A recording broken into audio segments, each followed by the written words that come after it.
Please? Yes, sir.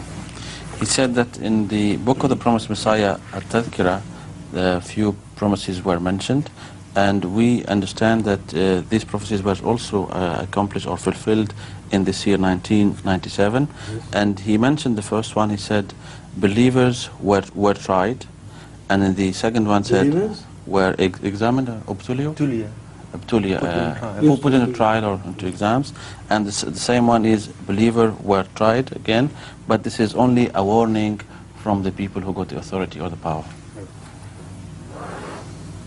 So this is not a question, this is an observation. I agree with that.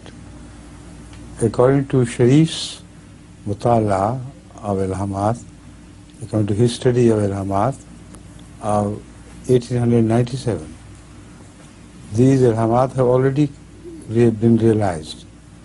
In case of Ahmadis versus the non-Ahmadis, repeatedly they have been given a chance to correct their ways, but they fail to do it.